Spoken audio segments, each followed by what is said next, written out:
Sorry. Um, how long? How long has anybody and everybody that's ever set foot in this chat waited for that exact game? That exact game. That's the game that we've waited for against that team for decades. And I don't give a fuck if they don't have Tom Brady because that's not our problem. How many countless Bills teams with pick your quarterback has been rolled, dissected, curb stomped against that team, that franchise, and just tortured by that fan base, that arrogant, supercilious, entitled, insufferable fan base. And tonight, that's one of my very few regrets.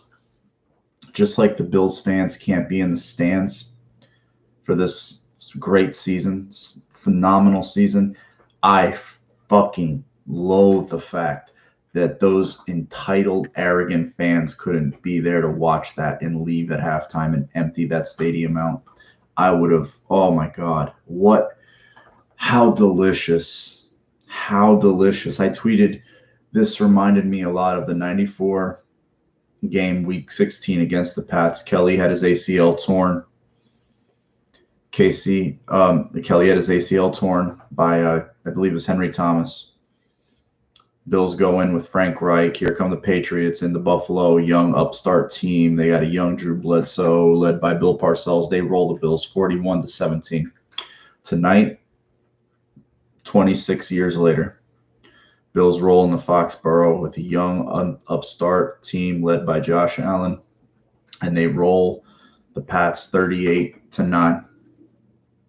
Drop touchdowns, two of them on consecutive plays, I think. I'm not sure, but it was the record breaker. That play, my God. I mean, if Pat Mahomes makes that play, Twitter loses its mind. And people are going to start to really recognize really fucking fast that this kid, and I'm blessed to have been able to put tweets like this out there and say that because I got to see John Elway's career. I got to see all of Brett Favre's career. This guy is an amalgamation of both of them. His arm is theirs. His mobility is Elway's. His love and sheer passion and childlike nature for the game is Favre's. It's unbelievable. And that one touchdown, the way he spun and just the way he threw it with such anger and such velocity, and it was just like all our frustrations taken out on one play, to just put the nail in the coffin of this just wretched team. And that embrace that Belichick had with McDermott at the end of the game was different, something that I've never seen from a Belichick ever. And you got to wonder, does this guy have the stomach for a long rebuild? Because that team is far, far away, with no quarterback in sight. We got to see, they got a real taste of what Bills fans, me, you, and all of us have been living with for the last 20 years, sans a couple of flash in the pan moments. Games from Trent Edwards, games from, J.P. Lossman, and you name it. And I don't know, because he plays in Buffalo and his name's Josh Allen, and there's people out there that are still stuck on their thoughts of him during the draft, after the draft, the last few years. This kid is different, and he continues to evolve. His mental game, the game is slowing down for him. His mind is catching up with his body, and it's apparent even when he runs the ball. He slides. He doesn't take big hits. His willingness to take the check down. He got a little greedy there in the third quarter, but just some of the passes. I mean, Knox really redeemed himself on a couple of those catches that he made, because he made a few big ones, while getting contested. And the one he caught on the sideline to drag his toes, the one that Belichick, again, challenged and didn't. It was an obvious catch. He slams the phone. The refs blow a play that's automatically going to get reviewed because it's a turnover, and Belichick's got the challenge flag out. And I just think that, look how hard the game is when you don't have the best quarterback to bail you out of all those jams. You remember all those jams Brady would bail them out of against the Bills all those years? Brady would just get the ball last, and here we go. I remember all of them, Trevor. I remember every last one of them. Yeah, that long pass. He wanted that record tonight. I wanted him to get it. And you guys are seeing something that I haven't seen since I was a kid. You're the new generation, the new blood of Bills fans. This is your time.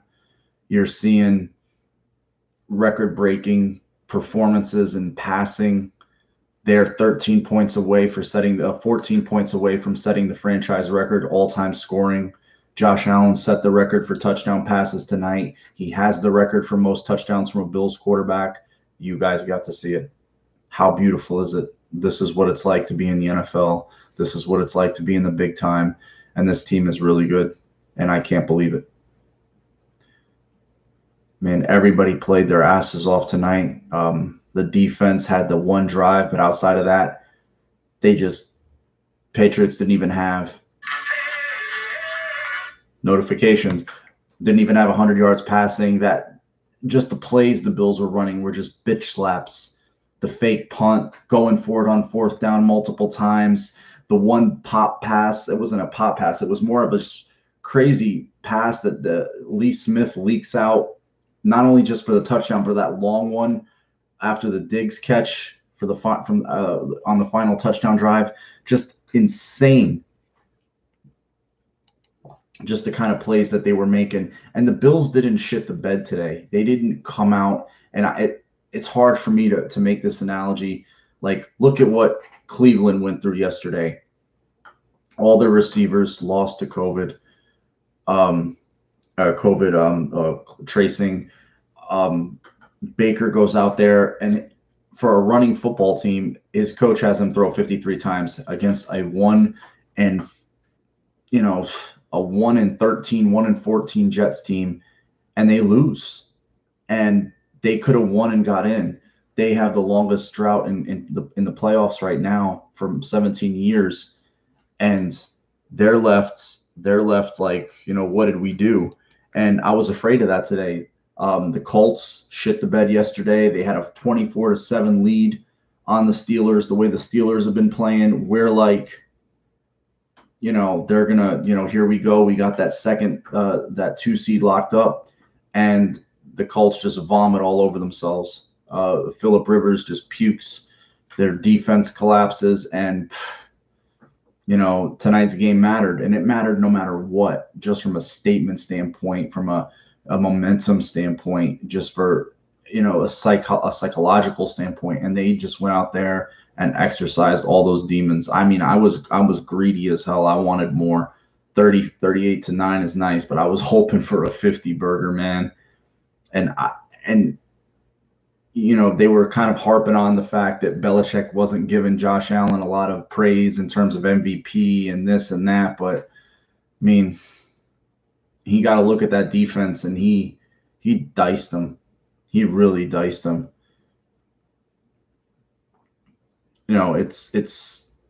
Everybody that had that conservative,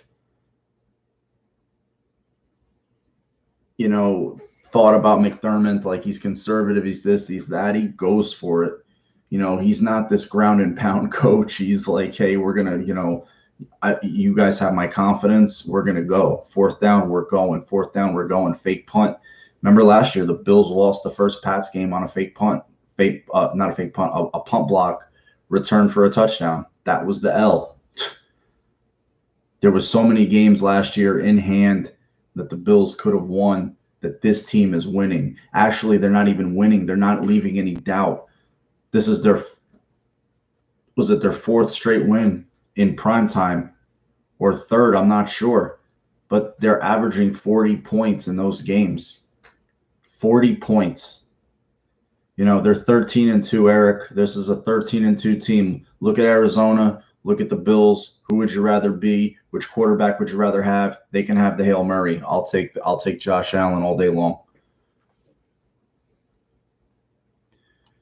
Yeah, I mean, psychologically, I think a lot of people are still stuck in their mentality about the Bills, about Josh Allen, and it really shows how a lot of the national people don't watch the Bills much. They look at stat sheets, they look at, little snippets, and they just kind of remember what they know. I mean, this team is kicking ass and taking names, and they're showing the last touchdown now on NFL Network, and what a pass, man! What a pass!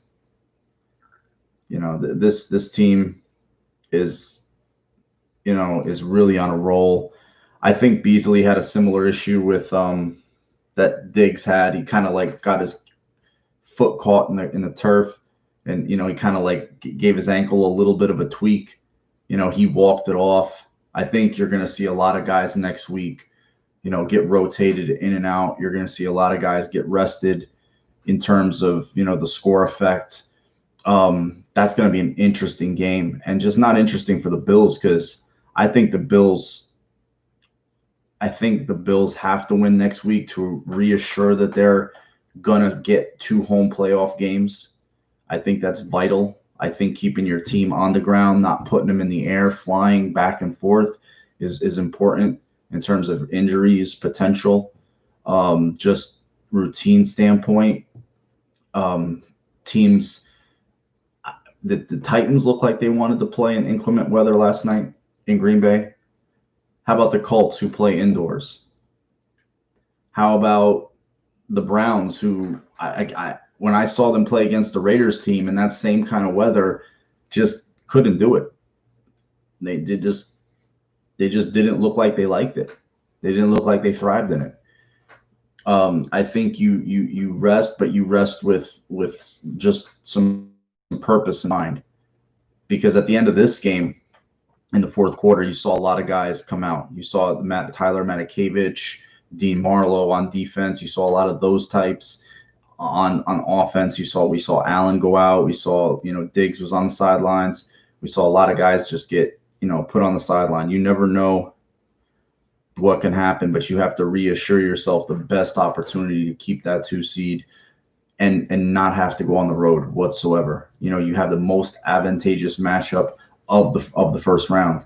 And I know you guys know about the playoff machine on ESPN. I've played with it. The way I look at it, the scenario that I like the most is Buffalo 2 seed. Miami again has to come to Buffalo as the 7 seed. Bills win 13-3. Miami's 10-6. The 6th seed is Indianapolis. They have a repeat against Pittsburgh in Pittsburgh as a 3 seed. Indy's the 6th seed.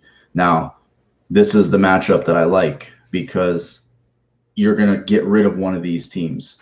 They're going to knock each other out. One of them's going to go. 5th seed Baltimore goes to the 4th seed Tennessee. That's the scenario I like the most. That's the scenario I like the most, because you get those 2 teams, those 4 teams, 1 goes.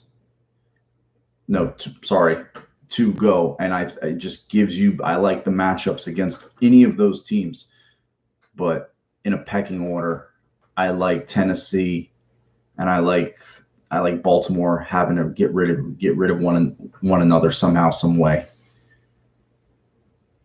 I just can't. I can't stress that enough, that psychologically the edge that they have right now is just on another level. It's not used. Deion Dawkins said it after the game. This is not the same old Bills. Yeah, me too. Let's get them playing each other. Get one of them gone. They have to beat. They blew it, Damager. They blew a big chance against a 1-win team. Granted, they had no wide receivers. But with that said, they had Baker Mayfield throw 53 times to a bunch of practice squad wide receivers. And I watched that game. We had a vested interest in that game. It's not like they had a loaded box, dude. They just didn't try to run the ball. And on that fourth down play that Baker fumbled on, Fucking Chubb's not even in the game. He's not even in the fucking game. They had Hunt offset. They run him up, Baker up. He fumbles, and it was so annoying. I was like, dude, just hold on to the ball. You know, all they had to do was win that game, and then they're pressed to have to play Pittsburgh because they want to win the NFC North, but now they have to play for their playoff lives. I think Pittsburgh is going to try to play. They want to stay home too. I think that they're going to go out there. They're going to have to go to Cleveland. I think from a psychological standpoint, they're going to want to keep that little brother mentality in Cleveland on them. From a Pittsburgh standpoint, they're not going to want to let them get like what the Bills did tonight against the Pats. They're in the role of the Pats. They're the older brother. They've been bitch slapping the Browns around forever. They're not going to want them to get over and get in the playoffs on them. They're not going to want that. So I think, we're going to be doing a lot of watching. I mean, next Sunday is going to be crazy. I mean, we're going to be scoreboard watching. We're going to be watching the Bills. I think we're going to see a lot of interesting moves, roster wise in terms of bringing maybe Dane Jackson up, maybe one of the wide receivers like Duke Williams. The Bills did lose Kumaro for at least another week or two because he got claimed by the Saints. I know that they'll probably release him once Michael Thomas is healthy. I would prefer to rest guys, but the right guys in the right situation, I want to win that game. I want them to win that game. It's all going to depend on the weather, depend on the score. And we haven't even touched on this. Miami's got a fucking problem. They have a big one. There was a saying I was told long ago, and it's true. If you have two quarterbacks, you don't have any. This whole thing of Fitzpatrick coming in to be a late game reliever for them, it's cute and sexy for the media and the stories. But from a football standpoint, a team standpoint, you think they like that shit? You think that the receivers like playing for a kid that can't get them the ball, or a quarterback who doesn't get rid of the ball fast enough to take sacks, who's just doesn't know what he's looking at and is just playing like a rookie quarterback, not so good one. And you don't think McDermott and Frazier are going to have something cooked up for him week 17? People are crazy because he's going to see a lot of shit he hasn't seen. Poyer and Hyde are going to show him things from a movement standpoint, safety wise, he hasn't seen. He looked bad against a horrific Raider defense. He looked unplayable. He looked Trent Edwards-esque against just a horrifically bad Raider team on defense. And if John Gruden wasn't an idiot, he wins that game. Go for the touchdown, just ice the game right there. He played for the field goal, left time. Fitz throws the no-look Hail Mary, and the rest is history because he gets the penalty. My God. I mean, that you don't think the team is sitting around saying like, hey, why don't we just start Fitzpatrick? The organization and Flores made their bed with Tua now. They have to lie in it. But if that kid goes out and craps the bed again, and it's not a guaranteed win with Fitz. He's gonna throw an interception. He's gonna give teams gifts. And me too, Timothy. Me too, man. I would have loved that. Milano made some great plays tonight. He looks like his old self. The defense looks like their old self tonight. They were mixing and matching the coverages. There was that one drive, the one run drive that really pissed me off. Outside of the first, was it 3 drives from New England, they really adjusted, and Newton got pulled. I don't even think he should have started the game. What's the point of starting this guy? Was the point of starting this guy? I mean, hats off to him, all respect. He has 5 touchdowns and 10 picks. You're a 6-win team.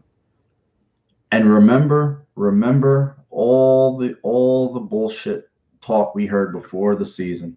Oh, the Patriots don't need a quarterback. They know what they have in Stidham. They know other things other people don't know. They're smarter. They're fucking not.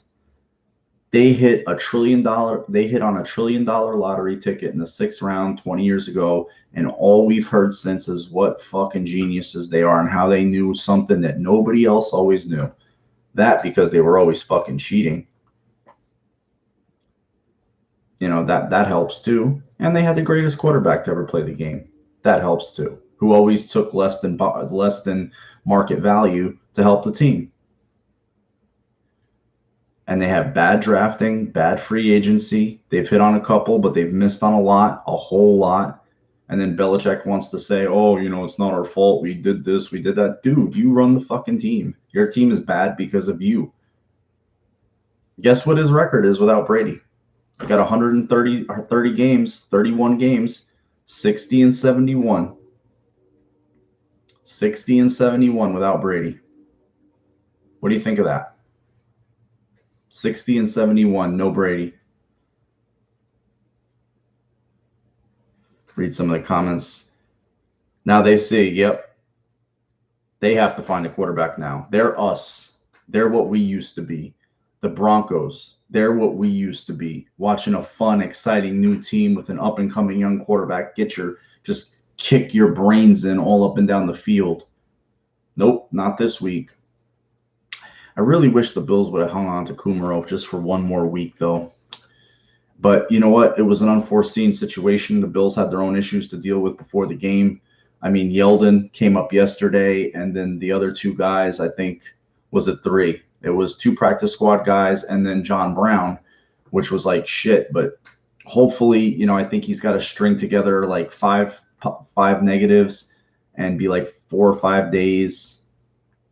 And I think he should be good to go on Sunday because he was just a close contact. I think our whole football lives has changed in terms of being Bills fans, the way this team is going to be treated now. Not treated by the media so much. Fuck the media. We're all going to love the,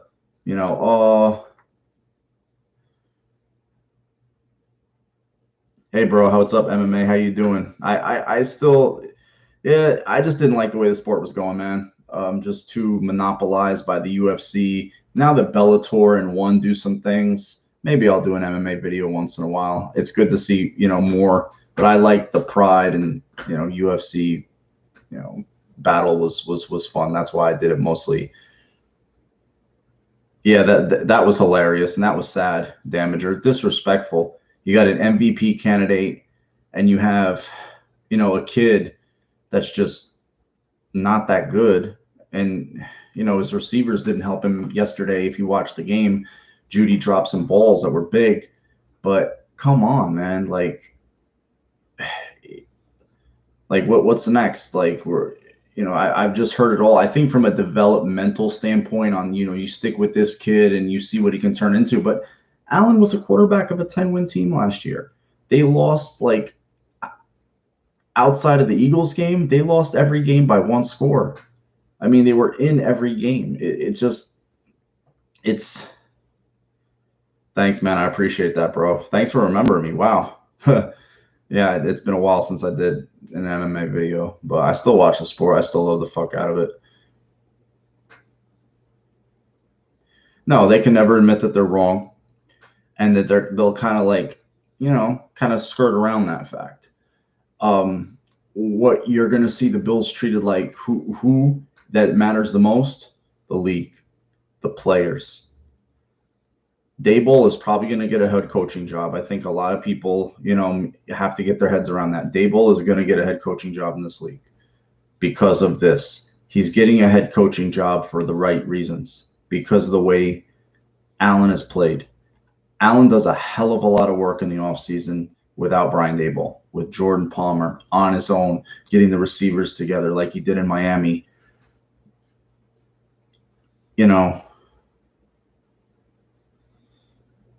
And this is his team.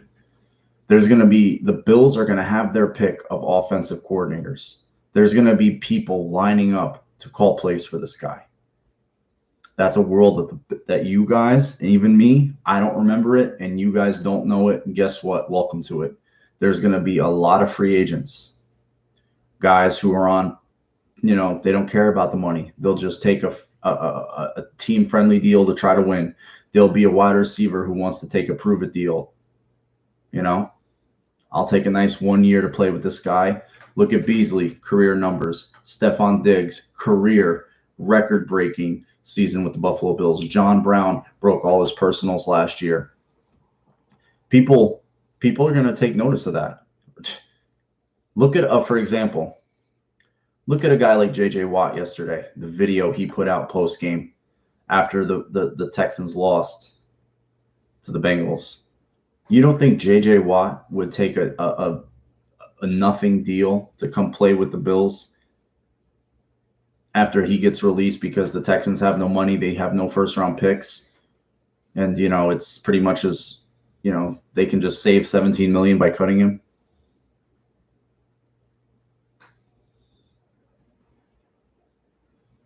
Yeah, it's New England. New England hardly ever gets called. Tonight was the first time. I don't know who it was on the broadcast, and we can go on and on.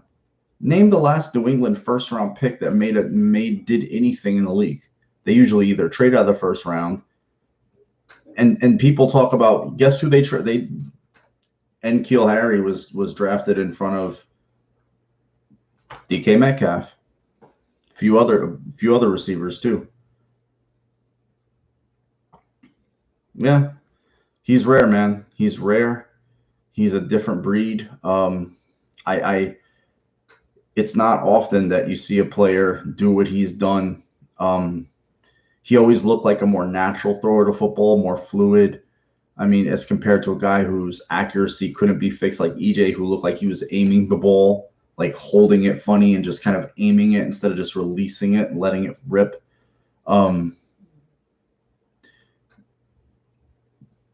I think, it's good to have a good play caller, damager. That does help. Good QB coach, good coaching matters. McDermott has taught us that. McDermott has really reinforced and driven it home that coaching matters. And then obviously getting talent, and then talent that wants to be coached. And they have that. And it's a great recipe for what we're watching right now. I think Dable stays. Why would you? It's the money, man. The money, the opportunity. It's your whole life change. I mean, not that he doesn't make a lot of money now, but you're going to get paid on the basis of what Allen does, and he's done. I mean, a kid, any team with a young quarterback or a potential coming in like a Trevor Lawrence, you call your shot, and you get that chance, and you're going to take it. I'm kind of there's a couple of guys I'm looking at. One is an old Bills guy. Maybe it's going to sound like weak old milk. He's the quarterback coach right now in Cleveland. I think Alex Van Pelt would be great. And I know that sounds like, going back to the old. No, I think Alex Van Pelt would be a great offensive coordinator. He's a quarterback. He's played in the league. He understands the game from a coaching standpoint, from a play standpoint. And I just think that, that mentality, that mind, calling plays for a talent like Allen would really just continue to what we've seen. Continuing to what we've seen. And I just think that he would be great. I could see Daboll and Sandy in Lawson with Herbert. I could see him in Jacksonville. It's really up in the air. The Jets' job is going to be open. I don't think he takes that job to go coach Darnold. I don't see that at all. Houston, there's places with quarterbacks, and he's going to go to one of them. It's just a reality. He's going to go, and it's for the right reason. That's a good thing. This is a good thing. I remember when Ted Marshall-Broda left back with Kelly, that he left for the Colts. The offense was great. Josh Allen having an MVP season, breaking club records and passing yards, completions, completion percentage, touchdowns, quarterback rating, every record that matters in the quarterback stat line, he's going to break this year. He's already broken it, or he's gonna break. And my God, his value is as high as it's ever could be. And he has to. I can't behoove him. I can't hate on him for going out and trying to get secure his future, his family's future. Like an opportunity like that is, who knows when it comes along again. So I have to, just tip my hat to him and say thank you. He's done a great job. He's done a great job. And this year, man, you've seen how creative the play calling's been. The mixing it up, the difference, the variations of route concepts and just route combinations. Just the play timing. It's been great, especially in the red zone. The one area that I want to see improved, there's one area, is the power run game. I want to see this team be able to line up and get a hard one or two when they need to, and not just a Josh Allen sneak. I want to see them be able to just move teams off the ball just a little bit. I know that may be offensive line play, but I think it's a little bit of scheme too. That's the only thing. I'm nitpicking right now. So I'm nitpicking. Yeah, I was one of them, man. I was a little Allen's development, Allen's work that he's done in the offseason has changed everything. He did drop the touchdown, but the catch on the sideline that got contested or challenged for stupid reason. Go ahead, give away a timeout, Bill. And the other two catches he made were really good catches. So he showed up in the game after that and played. I mean, shit. Tywan Jones, who killed the Bills with that big play after I believe it was Neal and Milano sandwich Watson. That's the guy he threw it to, was Tywan Jones, and he drops a touchdown early in the game. Go figure. He drops one for the Bills, catches a big one for the Texans in a playoff game, but that's in the past. And I don't know what the hell J.C. Jackson said. I'll never know what J.C. Jackson said to Stephon Diggs, but after that, boy, did Stephon Diggs eat his lunch. He ate his lunch, told his girlfriend to come in and clean up this mess, told her to go in the bedroom, and he said he'd be in there in like 20 minutes. That was oh my God, he lit him up. And God, am I pissed that Belichick called that fucking timeout after that touchdown, that Gabe Davis touchdown. That kid just finds the end zone. We're gonna see a lot of Gabe Davis next week. We might see Duke Williams up. Probably, Colt Beasley will be on the sideline after leaving the game tonight with a foot. He's a smaller guy. You want to rest him. See a lot of McKenzie doing his type job. So there's going to be a lot of interesting roster moves. Hopefully Yeldon gets back, because he's a guy that can spell people, and I think he's a really good receiver. Really good receiver. Croft will probably play a lot. So Hodge, they have to bring him up. They'd have to activate him off of IR because he's on IR designated for return. They used the roster spot. They're at 53 with the activation of John Brown. So that means they'd have to release somebody. They have to get John Brown some work, at least in the first half of the game. You can't have him go into the playoffs completely cold. Poyer was checked for a concussion and then came back in the game. He was really, really pissed because, remember, him and Newton collided on the sideline. It was just a delayed reaction he had. He shook his head, and the spotters went in and told the Bills to go get him. They pulled him from the game. He went and cleared. He played the rest of the game after that. I mean, it was close to halftime, so it was kind of good timing. I think Dean Marlowe came in and got a sack like 4 plays later. He came screaming in and just totally knocked Asiat, the tight end, off. Just sacked Newton, nice and easy. Yeah, hopefully the foot. It looks similar to what happened in Denver with Diggs last week. His foot got caught in the turf a little bit. He was diving for a ball. His ankle got a little tweaked. He walked off under his own power. Diggs went back on a cart, as you remember. That was fucking scary to see. Jesus Christ. I almost vomited all over myself when I saw that. But, I forget who tweeted out that he was fine shortly thereafter, just precautionary. And, yeah, he looked, they were looking at him on the sideline. They didn't put him on the table. His dorsiflexion was good, so he didn't have an Achilles because I saw his foot doing this on its own. So as long as you're doing that, your Achilles is fine.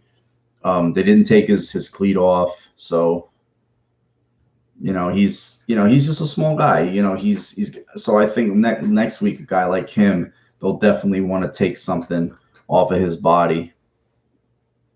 Yeah, there was no need to put him back in the game at that point. So maybe he was just frustrated about getting nicked up. Spend his off Tuesday. Those guys have to come in for treatment. That's mandatory. MVP Bunzolo, MVP fucking P. That guy is he's an MVP like player, and he's a top 3 quarterback. There's no doubt about it. There's nobody's playing the position at a higher level than him, Rodgers, and Mahomes. Think of that. You have Josh Allen, you have Patrick Mahomes, Aaron Rodgers, and Josh Allen. Those are the guys. Those are those dudes. Those are those studs. Like, we got one. Winner, chicken fucking dinner. I just would love to be in the minds of some of you guys, not so much the older heads. There's a few of us in here, but the younger guys like Eric and maybe Al, Chris. I know Litz has been around for a while. Matt, maybe he's a younger cat. Just what is it like for you guys to see an offense like this? What is it like for you guys? Because I watched a Bills offense like this when I was a kid. So for me, it's kind of like what's old is new and what's new is old again. But for you guys who just have never seen it, only heard about it, and Damager, we fucking got one. That's right. We fucking got one. You're 26. Allen's got a killer look in his eye last couple of games. When he was walking to the other half of the field after the third quarter when they switched half, he was looking up at the scoreboard like an assassin. Like, he was just like, I'm going to fuck these motherfuckers. Like, and that was on the same drive he ended with the touchdown pass to Diggs. Like, I wish I should have snapshotted that. They traded one for Cornelius Bennett. I believe they traded one for Thurman Thomas. And Stephon Diggs is right up there. He's got the records. Receiving yards, catches, 122. You see what's going on with Stephon Diggs now? Look back to the Sammy Watkins trade with EJ Manuel. This is what we wanted. Like, throw the ball to that guy. And he wasn't up for it, and the quarterback wasn't up for it. 6-7 years later, the quarterback and the receiver are definitely up for it and capable and loving it. That was amazing to watch.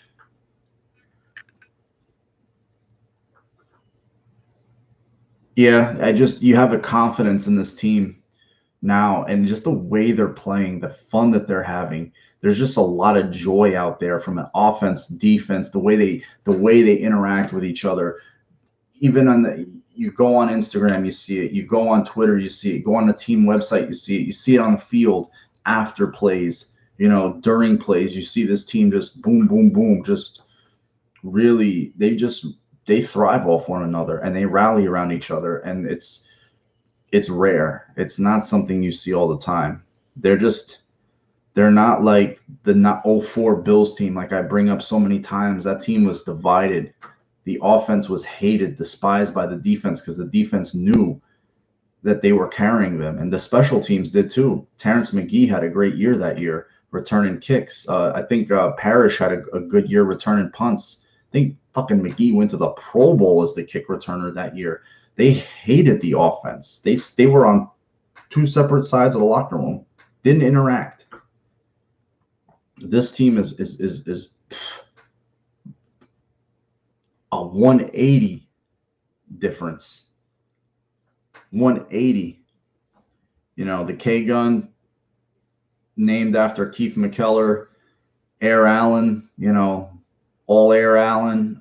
Just the Allen Raid offense is just it's a different era because what the Bills were doing back then was just new. Nobody did that. They played offense completely differently back then. The rules were different.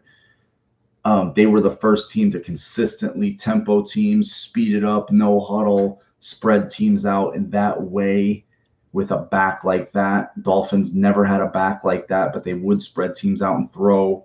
I mean, the run and shoot offenses were despised around the NFL. The June Jones ran one in Atlanta. The Jim Rome, I believe it was Jim. What's his name? I think June Jones was in Houston too, for Christ's sake, with the Oilers, but they ran the run and shoot too. The fake punt was amazing. It's something Belichick would have done to the Bills against the Dick Duran team, against the Chan Gailey team. And yeah, Nate Clements had a good year that year. I believe he returned a punt for a touchdown that year. But Parrish wasn't on the team till 2005. Parrish was drafted in 2005 because they didn't have a first round pick that year because of the JP Losman trade. I'm sorry about that. Diggs has been amazing. I just can't. I can't think. I think of one move, maybe Wyatt Teller getting traded from a fifth, and he's been really, really good in Cleveland.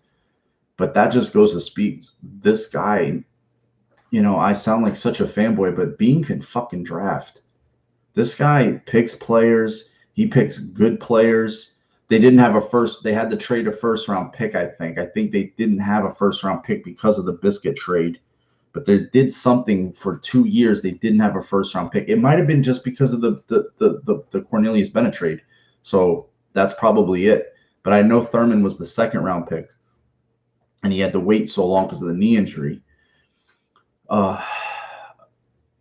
Midnight Hood Stakes. Bills finally sweep the Pats, and the Dolphins are out of the playoffs next week. I want them in the playoffs, though. I want the Bills to play the Dolphins at home. The last time the Bills won a home playoff game was the Tim Dale game at home against the Dolphins, and I want that game. I want that game. Jerry Hughes trade was pretty damn good too, man. That was a great fucking trade. Even though Doug Whaley, that's Doug Whaley's pride and joy move, was that move. That was Doug Whaley's move, and that was a pretty fucking good one. And that guy has stuck around. I mean, he had his ups and downs, but man, he's enjoying life right now. He has to be, with all the shit he's been through. Different coaches, different quarterbacks, different schemes. And I mean, we've been through a lot. Different quarterbacks, different coaches. What were these videos for so many years about at this time of year for us Bills fans? What would I be sitting here talking about? Who are the quarterbacks in the draft? How can we get one? Who might take one?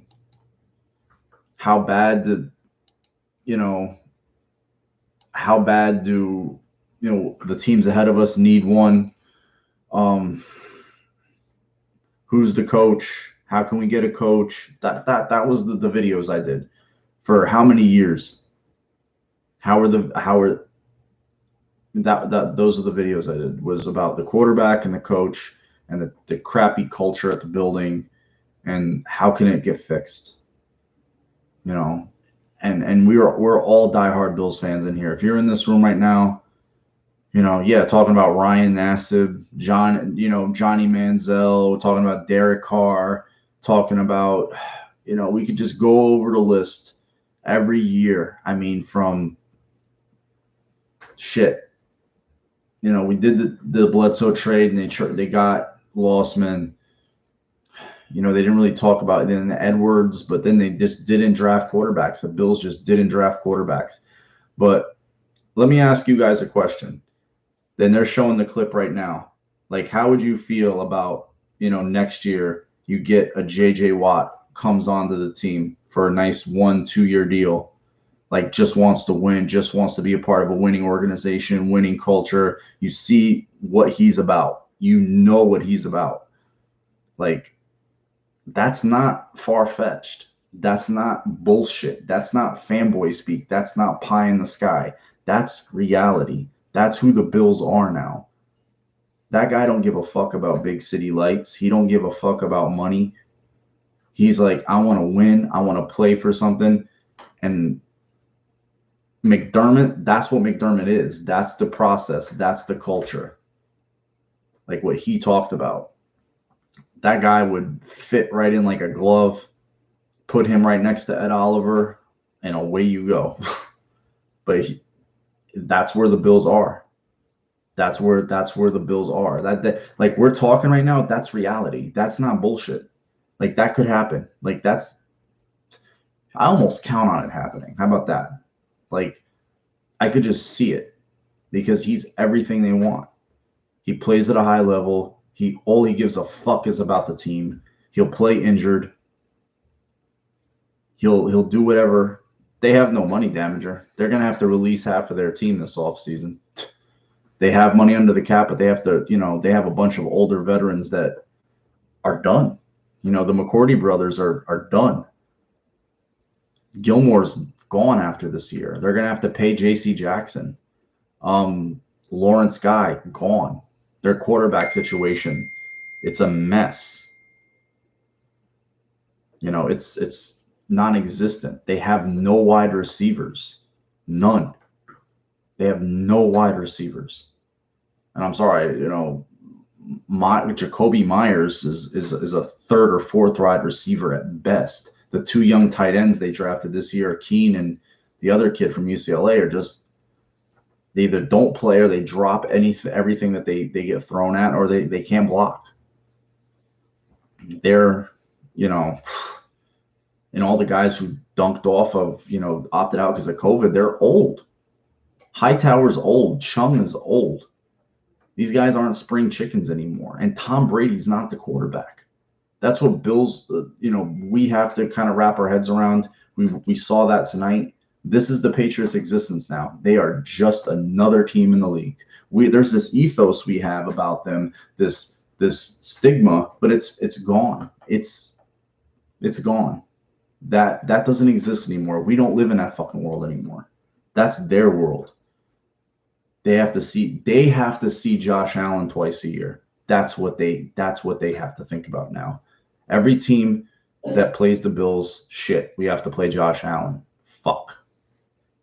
That's going to be a hard game. The Dolphins. Derek, the Dolphins. Matt. Yeah, it is. And that's what that one dude was their safety net for so long. But if you guys go on to ESPN.com, I'll put the link in the room. You could play around with it for a little bit, see what you like. I just like the scenario of the Titans and the Ravens playing each other in the first round, and not one of them knocking each other out, and then you've got the Colts going to Pittsburgh, and one of those two teams knocking the other one out. I like that scenario, and the Bills at home versus Miami, which is I don't give a fuck. I'm about advantageous matchups, and I just like the way that works. All good, midnight. Do your thing, man. Get some rest. You're gonna sleep like a baby and enjoy this win. All you do is gonna sleep like a baby. That phone smash was yeah. He's just another coach. He's nothing special. He's nothing to be afraid of. Oh my God, there's some trick playbook Bill has tucked away somewhere, and he's got this big scouting, but it's just like all the bullshit the media would just feed us and just force down our throats every fucking time with this team. And it's like, dude, they've got Tom Brady. He bails them out of every fucking jam they're in. We watch, we see, we know it. So stop. We saw it again tonight. Do the Pats go up in the... There's another thing. They've had so many chances to. Why haven't they?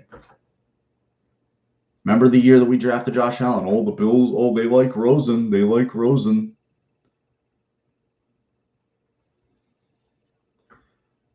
They like Rosen. I'm like, they didn't go get him. They've had chances to claim him on waivers. They didn't. Remember Tua? This year it was Tua. Oh, they like Tua. What they were drafting like down in the low 20s. They didn't fucking go take him. Like, when have the Patriots drafted a quarter? Was it Jimmy Garoppolo? And then Stidham's terrible. I'm sorry. We had that Kool-Aid poured for us this offseason. How the Patriots knew something about Stidham, and that's why they didn't draft a quarterback. Are you fucking kidding me? That kid is trash. Cam Newton's thrown 5 touchdowns and 10 picks. He's been terrible. He's run for 12 touchdowns. So fucking what? That's why Stidham, like, that guy is keeping Jared Stidham on the bench. That just goes to show what trash Jared Stidham is. He's awful. They got, dude, Damager, they hit a fucking $1 trillion lottery ticket on a scratch off. How about that? The Patriots went to the fucking convenience store, the gas station, got a scratch off. It ended up being a $1 trillion lottery ticket, and they hit it.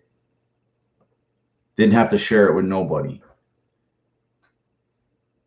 I think that kid is gone. I think the Jets trade out, and that Wilson kid is the second quarterback taken. Fields, I'm not impressed with. Yeah, it's a rigid system. It's a tight-ass, button-down system. Players don't want to play for that shit. There's nothing special there. It's not a destination anymore. Think of this. Gronk retired rather than play there. Brady up and left his life for 20 years to go play somewhere else rather than play there anymore for an owner he loves, for an owner that calls him a son. That just tells you all you need to know. Yeah, and you end up with those guys. Just because you draft a quarterback in the first round, we know it, from J.P. Lossman to E.J. Manuel. There's the Dwayne Haskinses. There's the Paxton Lynches. There's all these guys. There's the Manziels. There's the Gabberts. There's this laundry list of dudes that just turn out to be just horrific. And Matt Leinart, Vince Young, the list goes on. And it can get scary when you got one of those dudes. But when you have what we have, you're scary to everybody else. Like, you become the predator. You're the hunter now. All the animals in the jungle are hiding from you. And that's welcome to a brave new world, Bills fans. This is great. Denver. Elway, yeah. Well, do they know what they have in Drew Lock? Nope. Giants, do they know what they have in Daniel Jones? No. I think out of all those quarterbacks, that unknowns, I would take Jones, just because I think he's tough. He's made up of the right stuff. I like his skill set, running and passing. I think he's been in a bad situation. Yeah, I thought so too, Timothy. The fact they had so many guys just opt out for the COVID thing, they just took their ticket and said, "Fuck you, we're gonna sit." That says a lot. I just think that this, like, yeah, why are we gonna put our bodies on the line for this shit? So we can drive us into the ground? It's not worth it. Yeah, if we didn't have, I would, you think every team today, right now, after we just watched what we watched, you don't think, despite, they're 10-5, but they might not go to the playoffs. You don't think the Cleveland Browns are wondering, fuck, we could have Josh Allen? Remember how Baker was going to be the end-all, be-all after that second half of that year? I felt dangerous today. Getting OBJ, you have Landry, all that cool shit. Remember that? Remember those days? Oh, man, Baker. Some of the guys at WGR just love Baker. Oh, man. I like Baker, but in real life, what do you think? You don't think the Giants, like, oh, we took a running back and we had a 38-year-old quarterback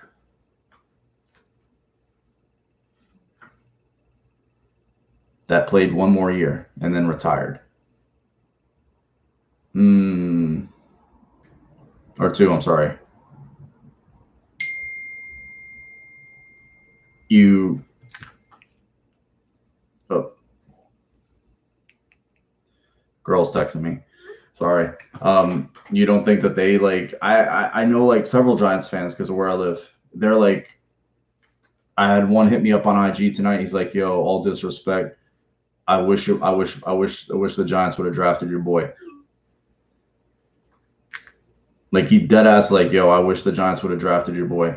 Fuck, we fucked up. That's what he said.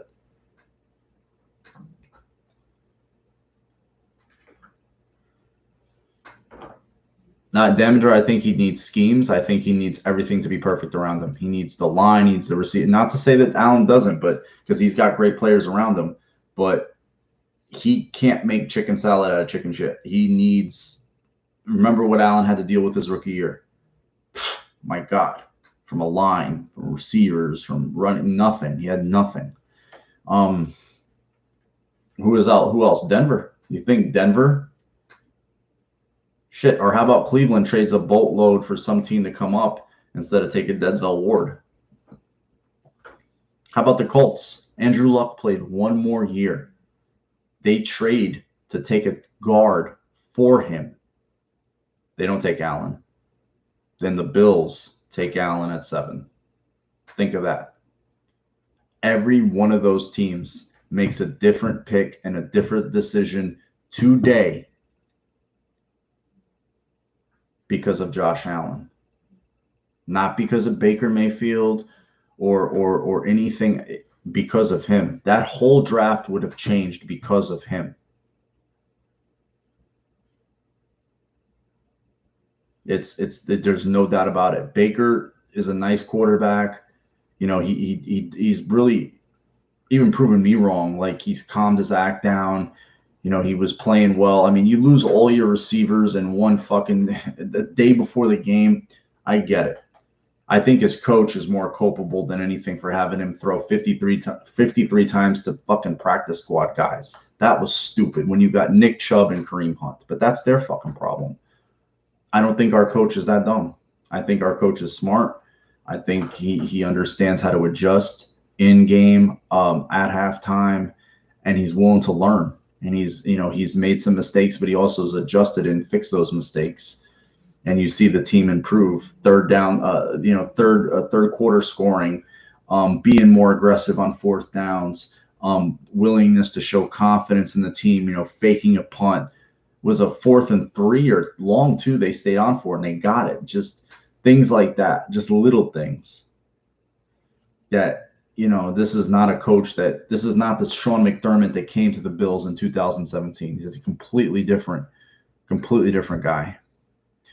I think Allen wins a game single-handedly, you know, just because I think he's that good. But I give credit to the Bills for what they've done around Allen. You know, the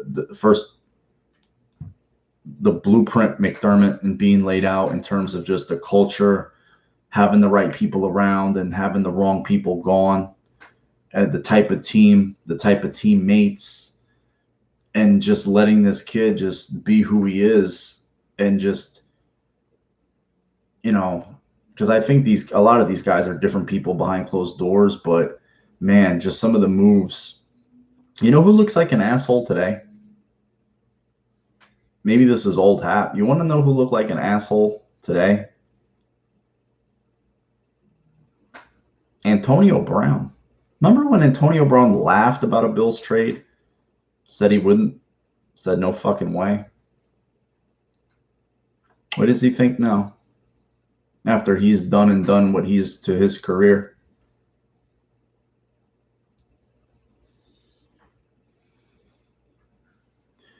Baltimore, Neil, Baltimore. I want Miami first.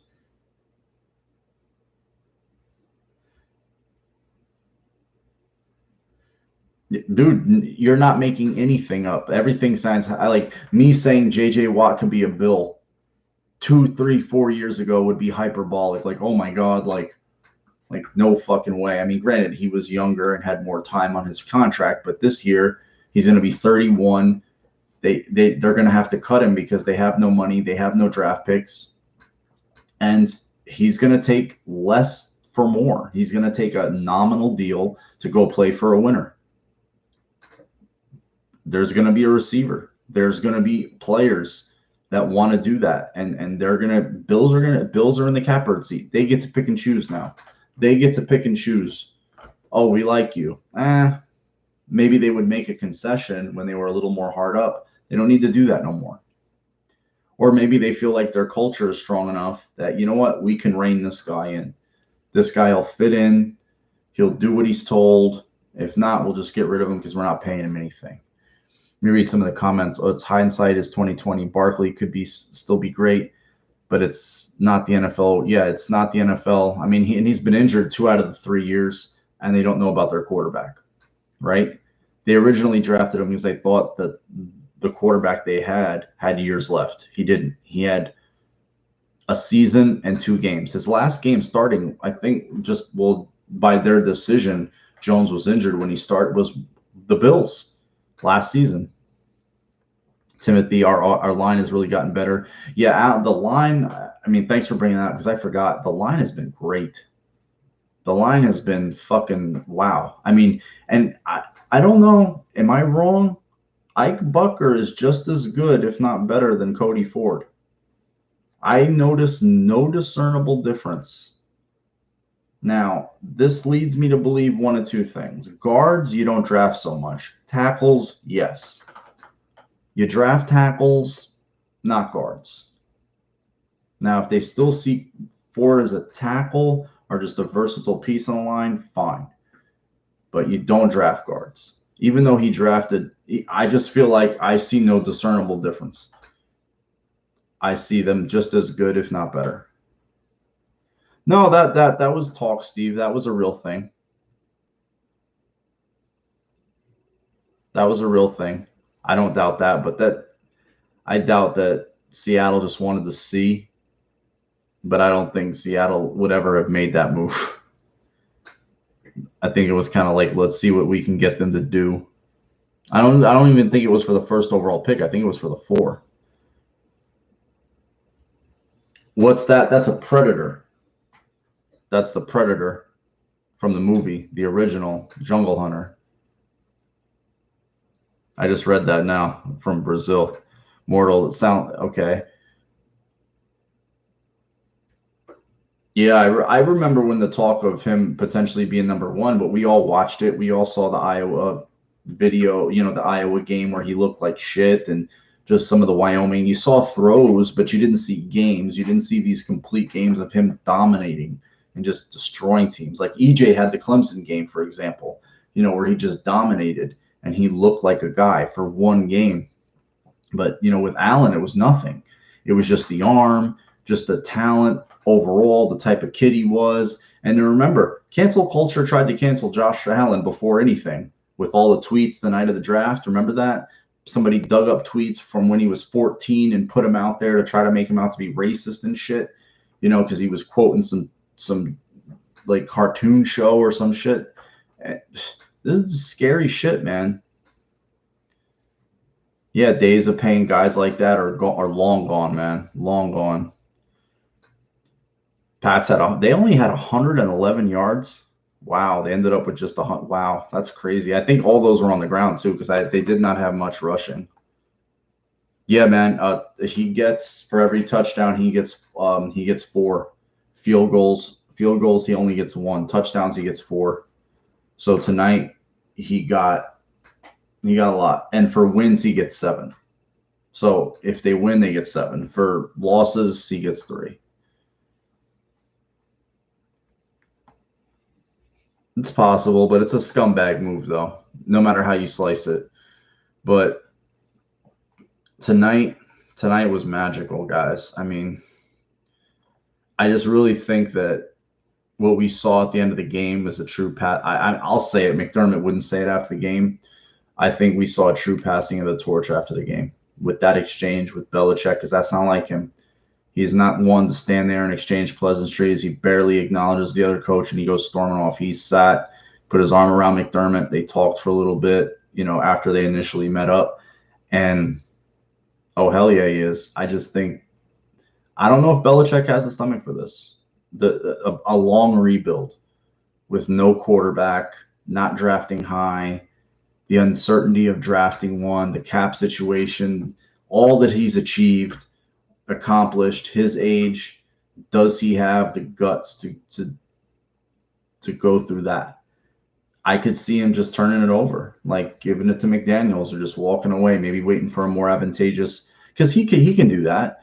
Bill Belichick can go coach whoever he wants. Some team will fire their coach just for him to come and take over their organization that has a quarterback.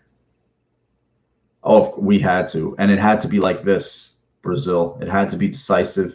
It had to be a beatdown. This is, dude, you can go back if you have copious amounts of time and find videos. I've always said the Bills need to destroy them. They need to go play with them and beat them down. No more waiting to fumble at the end of the game and then recovering it just barely straight. No, that we're just going to go just beat you into the ground, pillar to post, up and down, inside and out, and we're going to send you to fuck home with your ass bleeding. Neil, I said what his record is, even with the Castle year. Without Brady as his quarterback, he's got 131 games worth of resume. 131. That's a lot. That's a lot. He's 60-71 without Brady. He's sub 500 coach. 60-71, no Brady. That's not a lot. That's a lot. I'm sorry, that is a lot.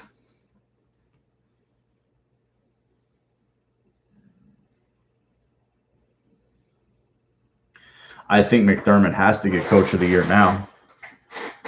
I think McDermott, for me, you got Stefanski because it's Cleveland. People, it's crazy. Last night, people were talking about Flores. I'm like, you realize he butchered this whole quarterback thing, right? Just because they won the fucking game doesn't make him right. You can still win the game and be wrong. You come out after the game, oh, Tua's going to start next week. I'm a Bills fan. Fucking bring him on. Please start him. What's up, Rick? How you doing, man? You must be feeling juicy tonight, bro. Feeling saucy. That must be, just a nice little time out in little Toledo, Ohio. But yeah, like, you're wrong. You should have never benched Fitz. Not that Fitz is great, doesn't scare me, but Tua's not up for it. He's not ready for it. It's obvious. You can only emasculate your young quarterback so many times that the rest of the team starts looking at each other sideways. What the fuck are we doing? This kid can't move the ball. That guy came in, Fitz last night, just moved. Their defense is trash. That kid couldn't do anything. Like, I don't understand why people are just like, oh, like Flores is butchering that's the worst thing you can fuck up is the quarterback position. You can get everything right, but we know this is Bills fans. You can get everything right, but if that quarterback situation is not right, you're fucked. You're screwed. And you're supposed to be going forward with this kid. Fitz ain't going to be there next year to bail you out.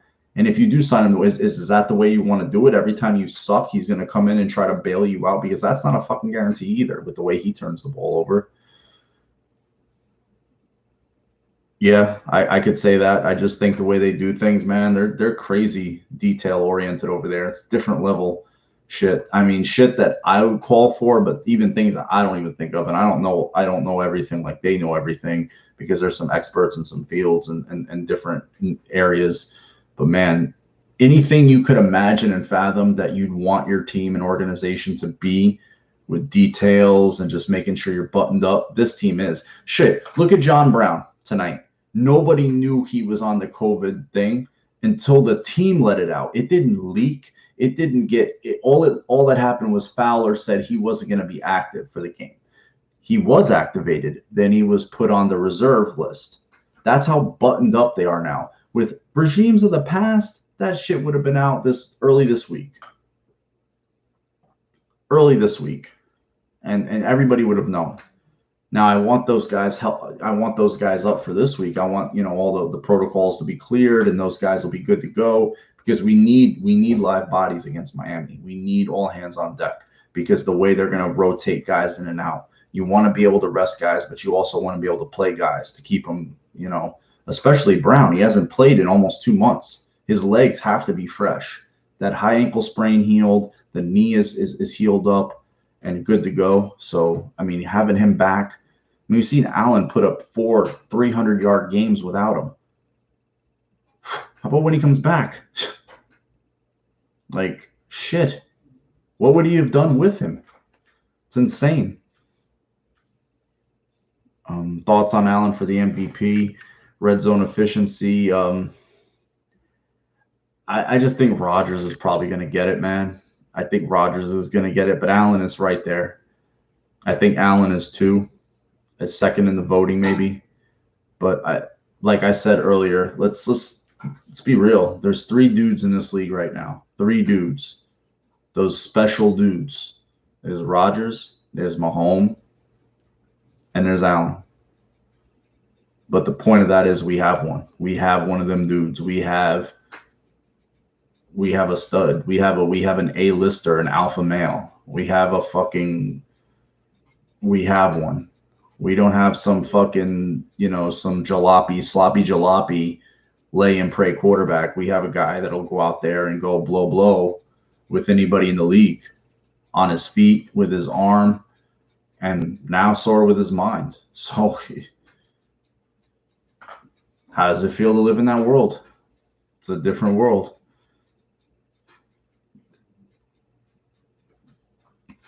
I don't see what the hell. Where are they saying that, and what kind of crack are they on? The Damager, because that's just, I don't see anything special about that kid. I honestly, and I sound biased, I've seen nothing special about him.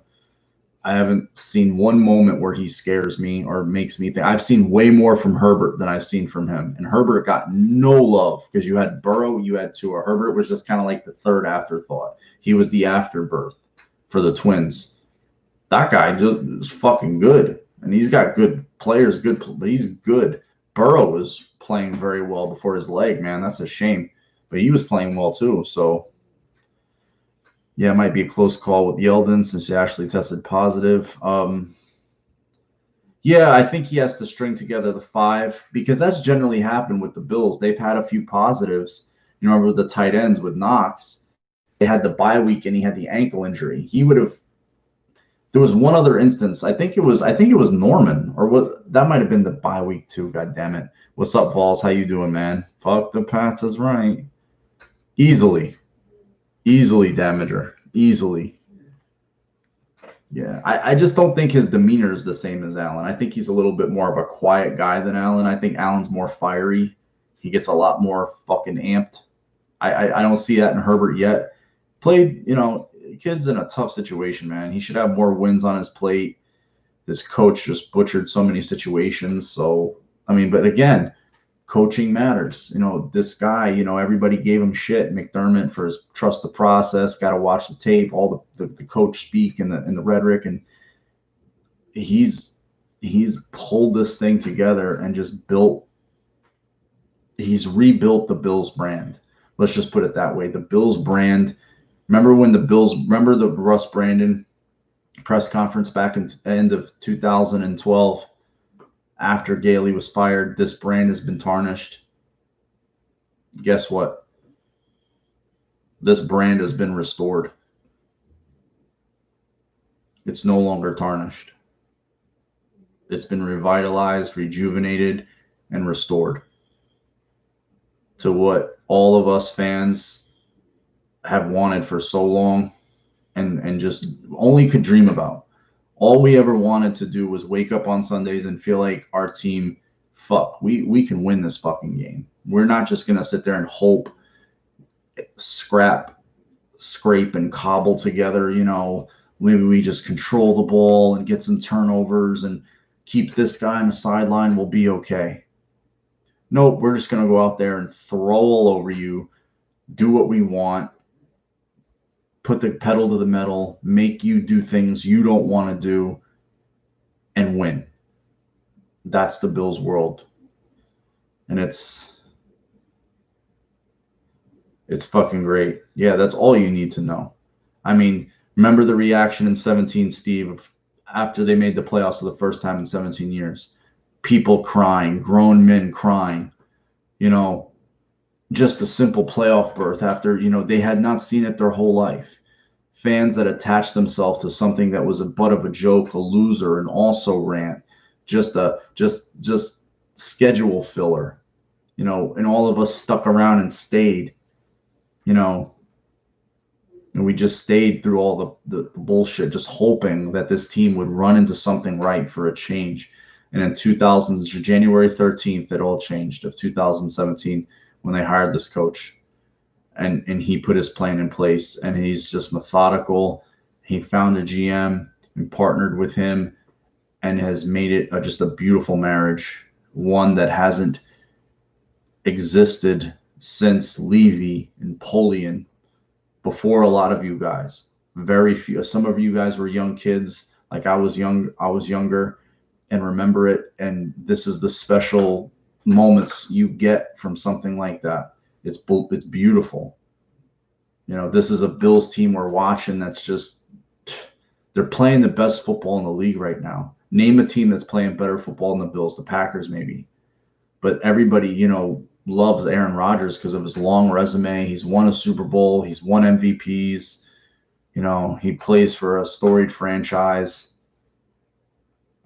So it's like the Bills, we're that up and comer. We're right there. We're right there. Everybody looks and it's like, damn, the Bills? Holy shit, where they come from? You call out those fake Bills fans. You ask them where the fuck they were in 2010. Who was the quarterback in 2010? They don't know. Who was the coach? Coach is. They don't know. So make sure all you guys who suffered through the bad football, the bad coaching, the terrible quarterback play, the miserable seasons, all of us who still sat here just crap week 16, 17 games in the hunt, out of the playoffs, hoping for better draft position, you call out those big fake Bills fans. You show them what fakes they are with this. Where were you? Oh, you don't know? Get out of here. You ain't a Bills fan. You're just a crumb snatcher. You let these crumb snatchers hear it.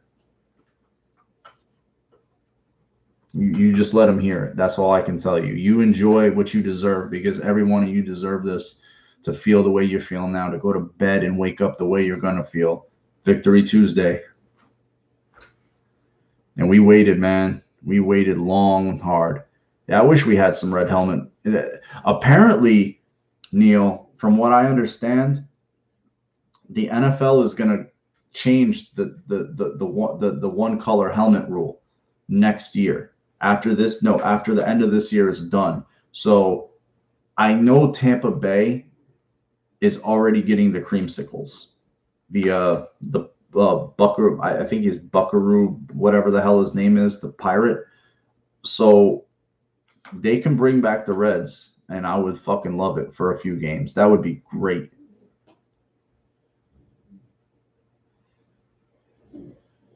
That would be great. Chewy Bach, I'm 57 years old, lived through so much angst. This is so sweet. And man, you're maybe the oldest dude in the room, so you've seen a lot. I mean, you've seen the whole Miami. You were a kid with the whole Miami domination in the 70s, then finally seeing the goalposts being taken down, and I believe it was 80-81 with the game by Joe Ferguson and the whole walking proud thing. Just that's a lot of Bills history right there. Then they had all the bad after that. They had a lot of bad football after that. 5, 6, 7 years worth of just not winning much, drafting high, Kelly spurning them, and then coming back. It's just a myriad of things.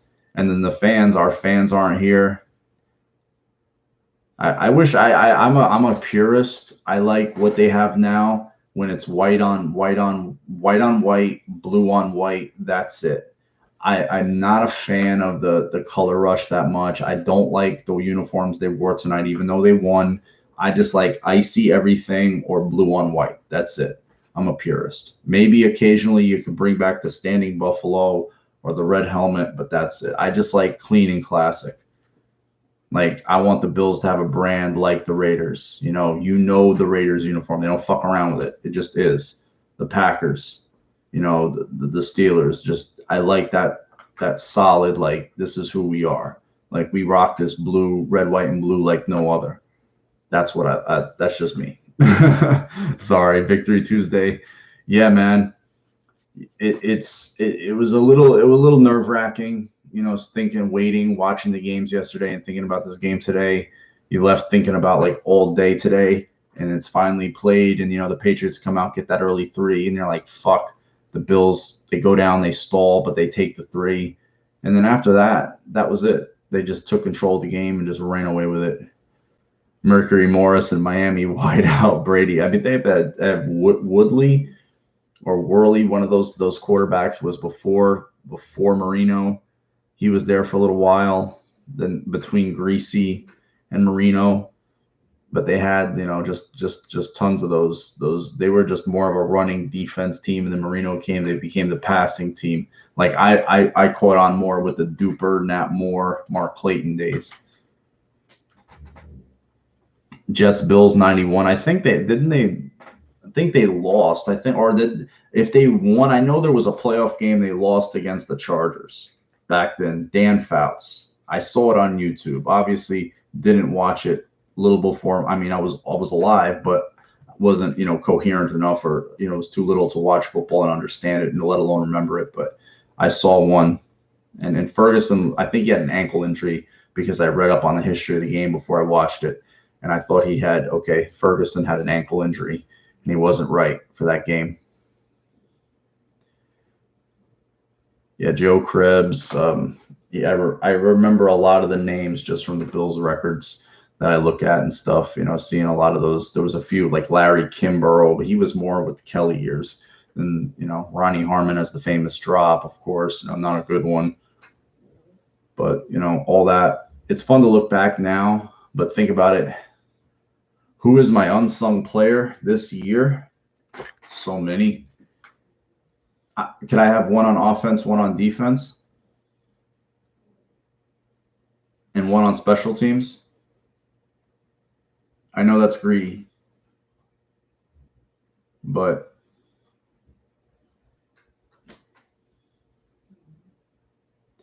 that was brutal. Then his fumble against Atlanta in Toronto. Remember that one? Van Miller and Stan Days. On offense, Gabe Davis, before tonight, he led the team in touchdown receptions, but he's just been really solid. And that kid seems to find the end zone. He's had touchdowns called back, like, how many times now? Like, I think 2. The one against the Jets here in Jersey, and the one tonight, that would make 8. Darrell Williams has been just a find on a 1-year deal. He's just rock solid at right tackle. Rock solid. He had, and he makes tough catches. He fights for the ball. But, Darrell Williams for offensive lineman, Allen has a nice wall in front of him. But that guy really solidified. Because last year, remember, Cody Ford was a rookie, and Secchi got hurt in Miami. So it was like a little shaky. This guy's just been rock steady on the left side. On special teams, Tyler Bass, rookie kicker, to go through the hell he went through, especially at the Jets, and then to just come back. And he's missed 2 kicks, 1 extra point, and 64-yard field goal at the end of the half. He's been phenomenal. Feliciano, I mean, you can argue, that's the beautiful part. We could sit here and argue for so many guys. Feliciano, when he came back, just changed the line, gave it a more mean, nasty, just gave it a little bit of an edge. But on defense, for me, Matt Milano, you see what he means to this unit. You see the difference that the way they play defense with him healthy on the field. AJ Klein, again, how well he played in Milano's absence. There's so many guys. There's so many guys we can take. I mean, that's the beautiful part. This is good. You guys can have your guys. I can have, man. There's just so many dudes you can pick from on every unit.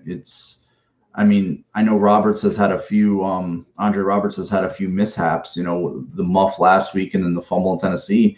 He gives this team great field position at least once or twice a week. He breaks one. He doesn't go all the way, but he breaks like a 35, 40-yarder that gives this team a short field. And they usually pounce on it. They usually capitalize on it, that's invaluable. Their coverage has been pretty good overall on special team. There's so many dudes you can just take from this team and say this is an unsung hero. This is a dude. They've just played so well, man. They just played so well, and we're just not used to this. We're conditioned to come on here and bitch about what they've done and haven't done, and that's with no quarterback, no coach. And you know what's funny is you see a lot of these media types that are, you know, preconditioned to believe the Patriots are always going to be good, and you got a lot of Bill Belichick's water carriers in the media like Teddy Bruschi and Ronnie Harris, and the list goes on. It's over, dudes. It's done. The Bills. I mean, Deion Dawkins said it perfectly tonight. You know, he just said it. We're not the same old Bills. We're not the same old Bills. He just said it. He just said that. We're not the same old Bills. I damn near hope so, Chris. I really hope so, because he's important. But I'm going to put it to you like this: the Bills are going to be in a position now. They're going to be able. I'm not saying him because I'll have to pay. They're in a position now they can sign. They're going to get a handful of free agents that are going to be of high quality that they're not going to have to pay a lot for because of the quarterback, the winning, the coach. It's all business, all football, no bullshit.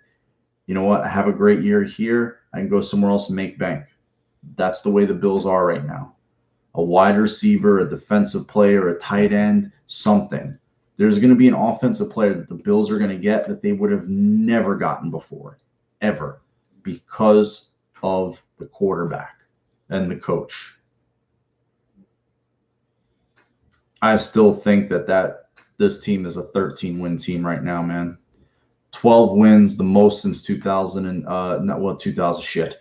12 wins, the most since 93. More wins than most of you guys have seen in a season.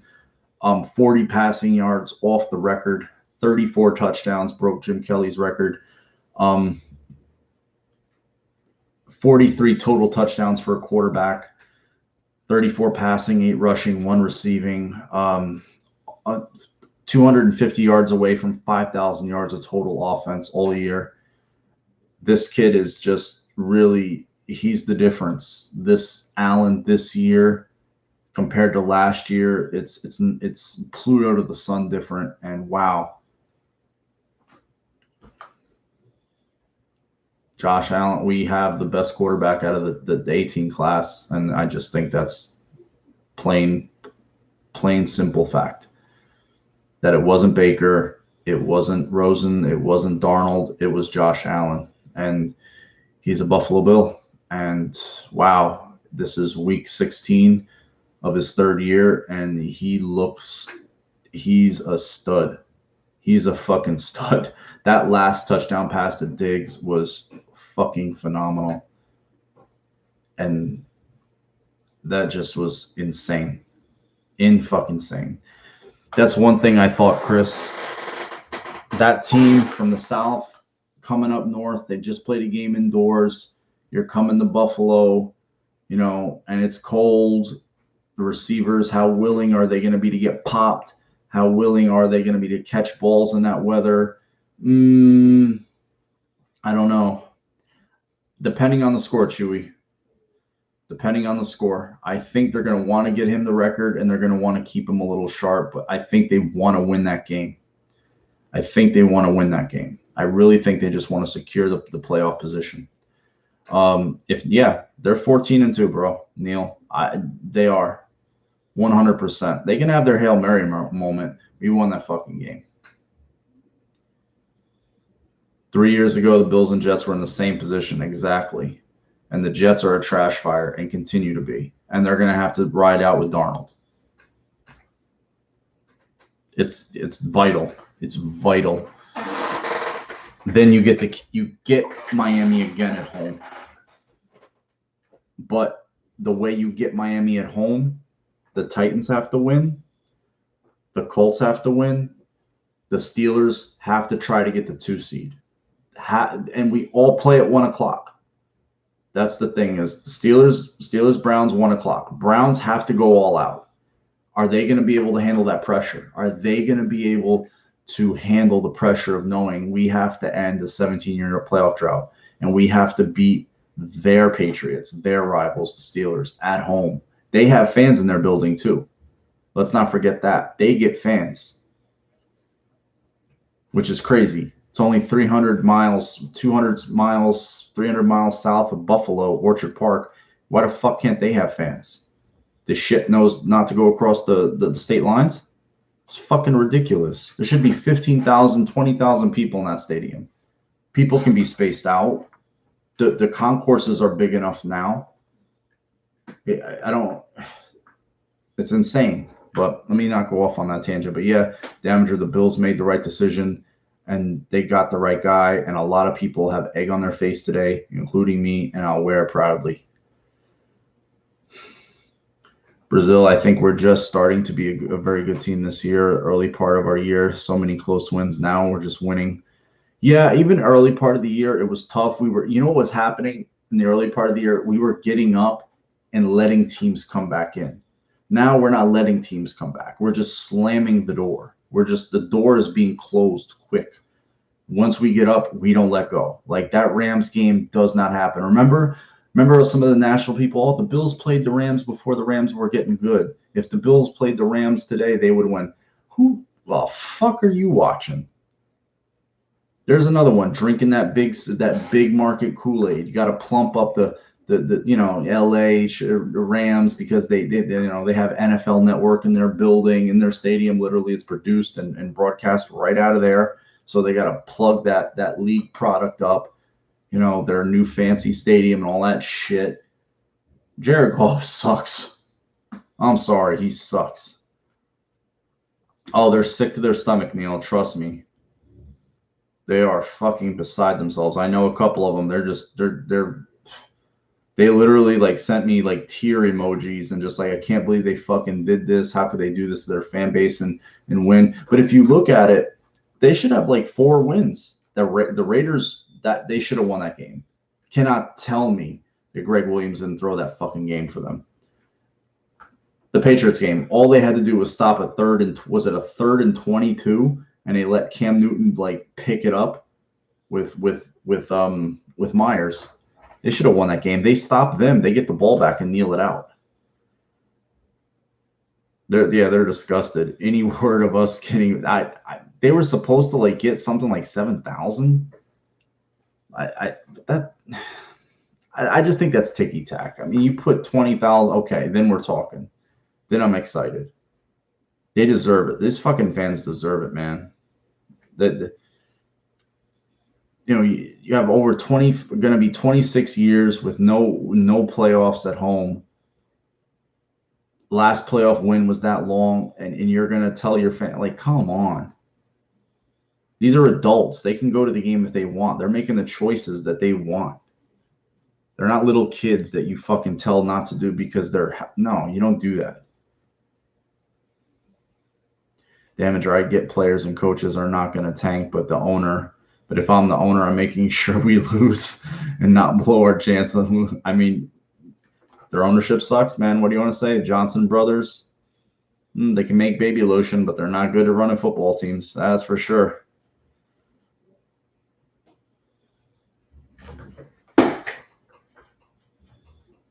I don't see what they're looking into. Oh, look at Dougie Masters. He landed his F-18. Shit, he's here. Chasing Angels, dude. Not only is the Super Bowl window open, the barn door is wide open. The stable is fully fucking, Clydesdales. Oh, man. Beautiful, beautiful comment, bro. Beautiful comment. It's the truth. Oh, it's Jets are dumb. They don't know nothing about leveraging a draft pick. They can't take Lawrence, and they're not taking Fields or Wilson, they're going to have to. I mean, they're going to. I just think they're going to trade the pick and try to get more draft picks. But can Douglas draft? I don't know. He hasn't put the best team around. I mean, I just don't think Darnold has the goods. I just don't see it. He's just too inconsistent. I just don't. I'm not. I've never been impressed. Never. He makes a few sandlot plays here and there, but outside of that, I'm not like, oh man, we're gonna play. No, not at all.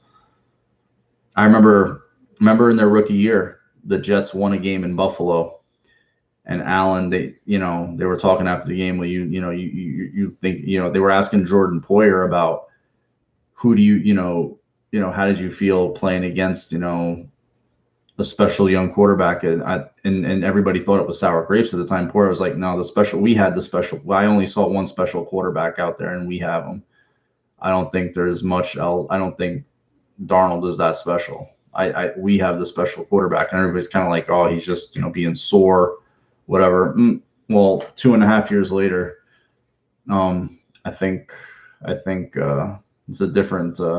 Those people would say something different about what, because the players know. The players know. Yeah, Neil, at least 15,000. That's a big ass stadium. What does it seat? 70, 72? Some of you people have been there. I've never been there, but I know they did a renovation. They widened the concourses. They opened up everything. The accessibility. I'm sure that they can get in and out of there with ease. No problem. Give this, yeah, you got to, the season ticket holders obviously have to get the first dibs. I mean, they're season ticket holders. I wonder if more fans would be able to sneak that. Man, why not? 73K? Shit. I'm flying high. I'm sure, man. We're all flying high right now. It feels really, really good. The culture is evident. The way these guys go out there and play for one another, off of one another, and just, I mean, we're in just such a different space than we're used to being in, that we've maybe ever been in. And just we're conditioned to always think the other shoe is going to drop, and then slowly but surely that stigma is going to fade away too.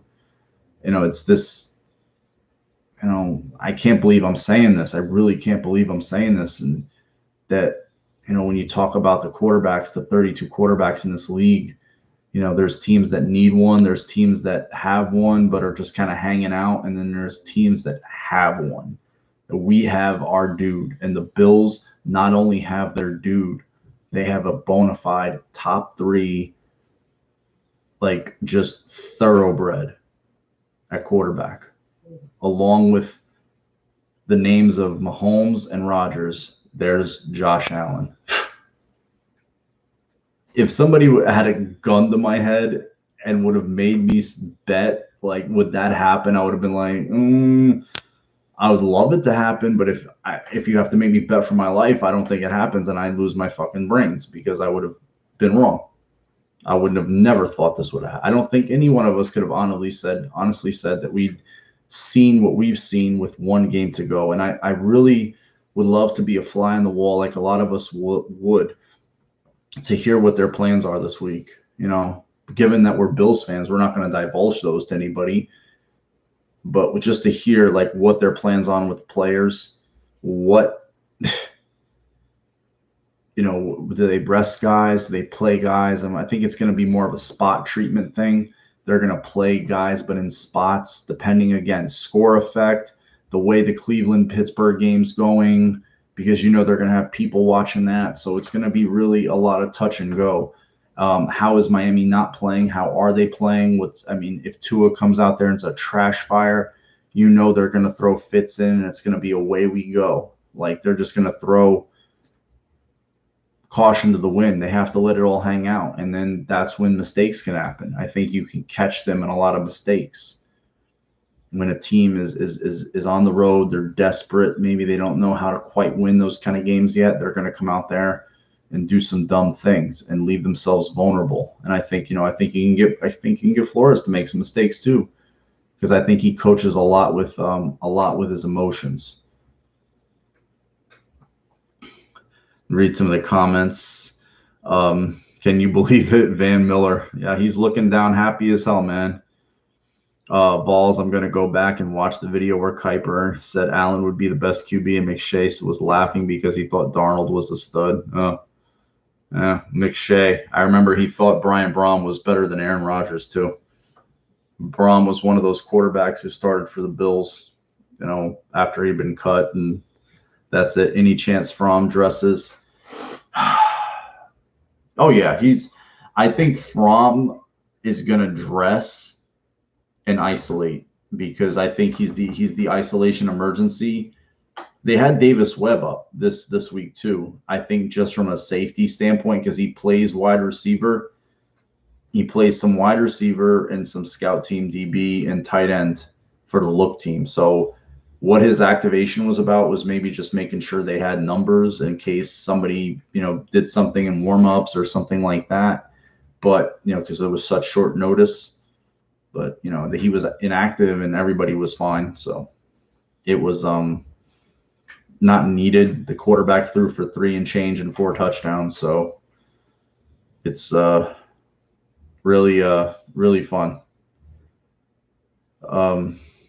Yeah, I mean, I was on the – I always say, oh, they drafted the wrong Josh. Oh, Jesus Christ. Like, oh, I wanted Rosen. I remember I made videos. I wanted Rosen. And I feel bad for that kid because he's had, a shit show of a time, yinged and yanged, kicked aside by the one organization. Miami really never gave too much of a fuck. I mean, even though he started, Fitz came in. And that's the thing is the team responds to Fitzpatrick. They're used to responding to Fitzpatrick.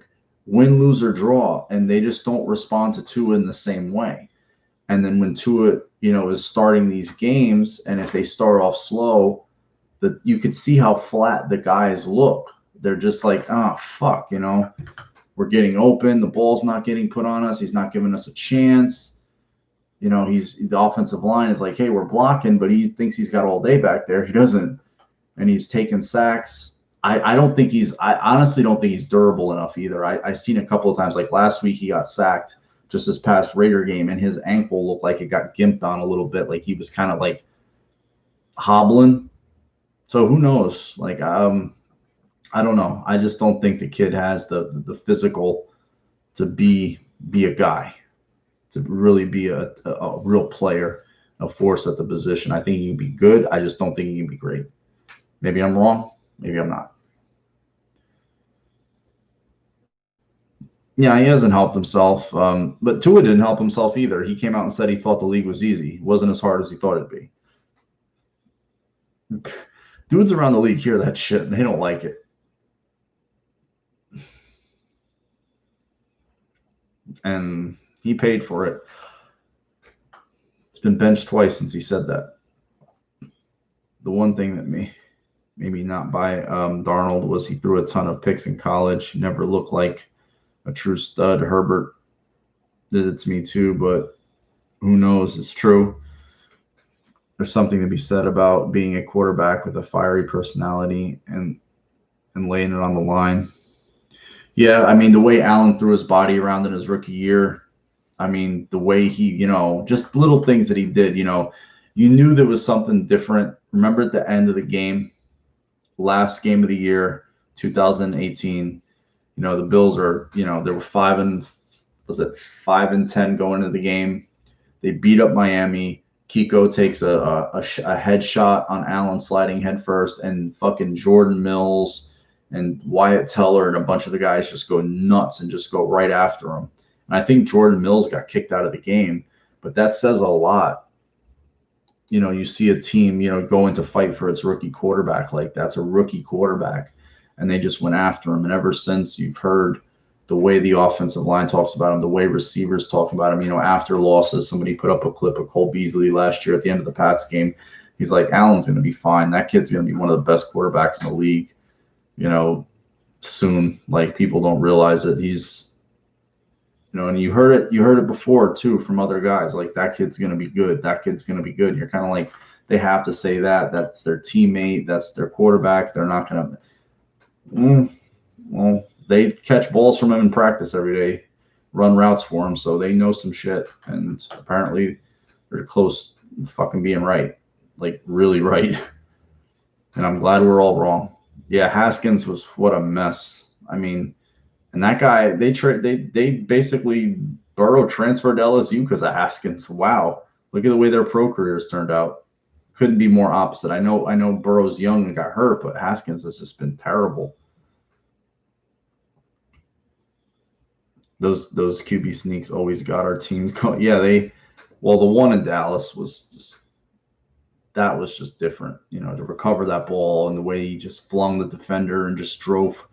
He just was not going to be denied. And he has Phillip Rivers swagger without the over the top shit, like, which I like. There's enough, but not too much where you find it obnoxious and annoying. There's just enough.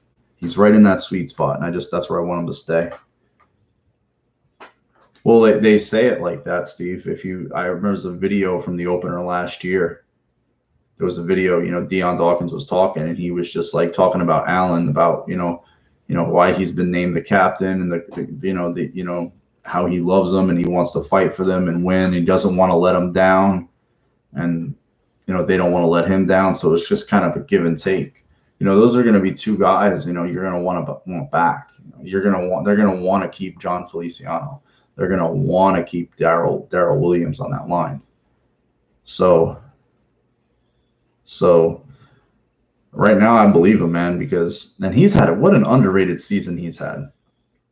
Let's just be honest. Deion Dawkins, since taking over for Cordy Glenn, he's been really fucking good at left tackle. Like, you haven't noticed him.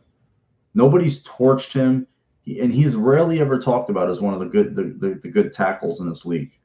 Ever. You never hear about Deion Dawkins from the pundits or the opinion makers or the people. Like, he's just a Bill. He's a good Bill. He was really, really good, who's just kind of hidden. Like Hyde and Poyer. Those fucking guys are so good. Barely get a peep nationally. Somebody put up a side-by-side of Budda Baker's numbers and Jordan Poyer's numbers from the last 3 years. Baker's been selected to the Pro Bowl 3 fucking times. Poyer, none. Poyer's numbers are way better in the turnover margins, tackles for losses, passes, defense, sacks. No, nothing. Not a peep.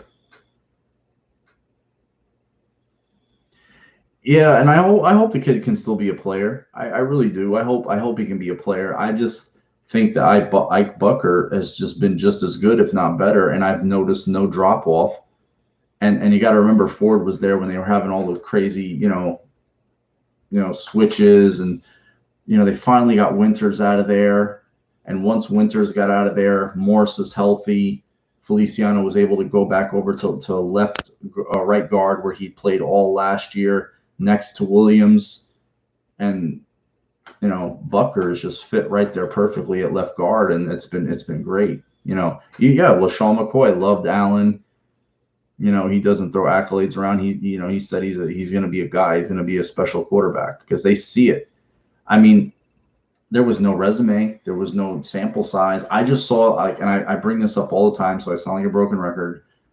I wanted to go to that Cleveland preseason game so bad, because it was close, but it's like, hey, I get to see the Bills' first-round quarterback live and in living color. But I also get to see Baker, and I get to see Tyrod all in the same game. So it's like 3 quarterbacks. The Bills were in that, who was going to be their quarterback. You look at Baker, you look at Allen, then you've seen Tyrod. So you see them all on the field at some point on the same game.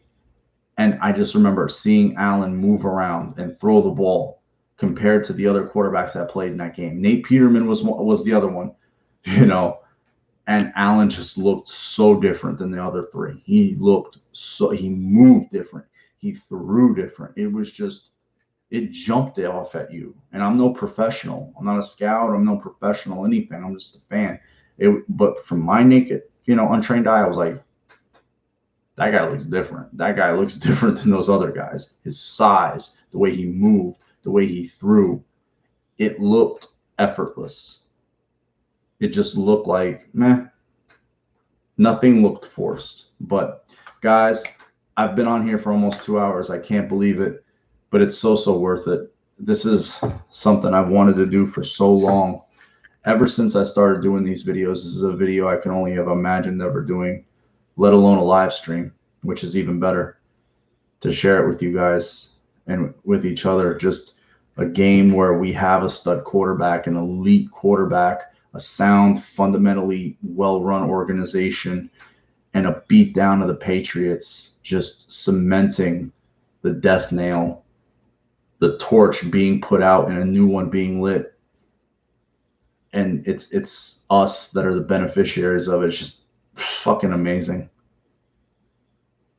Fucking amazing. Just it's like this is like a Christmas gift. Really is. This is a Christmas gift that is just so special to me. Like, you guys, we all get to enjoy it and feel what it's like to have a team that's legitimate, that's respected, that's feared, with a quarterback that people can no longer deny is not just ascending, but is emerged and has arrived. But man, this guy, how much better can he get? Holy shit. This could be, it's unbelievable. You're pinching yourself.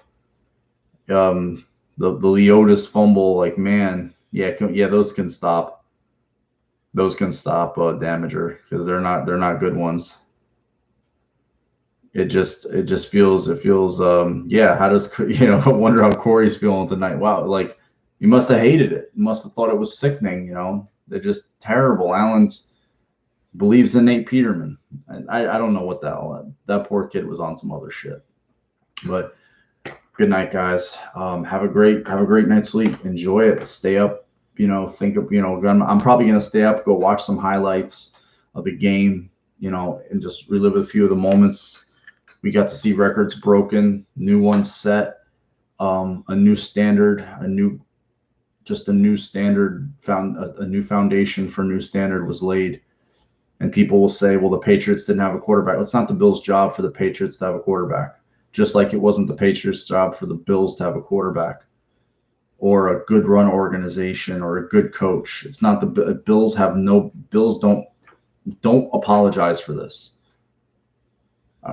Don't apologize for any of these wins. Don't apologize for this one. Don't let anybody say, well, they didn't have Brady. Well, yeah, Brady's gone. They left. They let him go. It's over. So what? We got to wait for them to get a Hall of Fame quarterback all time to legitimize a win against them? No, fuck that. We don't have to do that. No, thank you for coming, man. Thank you. I appreciate it.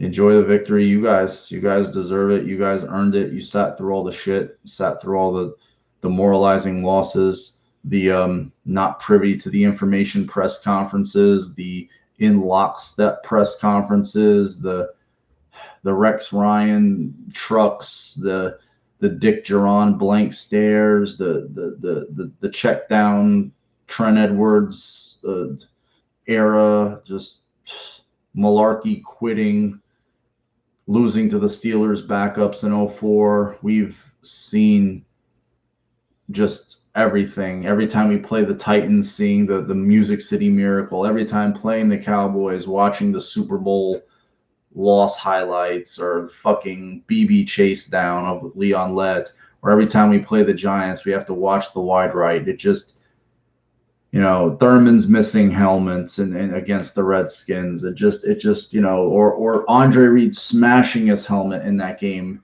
It just, the list goes on of the shit we've had to take, even this year with the Hail Murray. But man, this team has really just said, fuck this, fuck you. We're not the same old Bills. That was a good catch by Knox, man. He was a contested catch. It was a third down too. And yeah, but you know what? I'll take the 12 and 3. Really 13-2, and AFC division champs, MVP quarterback, MVP level quarterback, better than Kyler, better than Lamar, better than Baker, better than all the guys they told you that you have St. Doug quitting, walking away. We can just go on and on. We can go on. Oh my God. I tried to I tried to like forget about that guy. But you know what? Trust the process. Go Bills. Good night. Love you all. And just, let's see what happens next Sunday. I'm thinking about, what to do. It'll be a 1 o'clock game, so it'll be a lot earlier. So we'll have a lot to talk about. Love you all. Go Bills. New era, baby.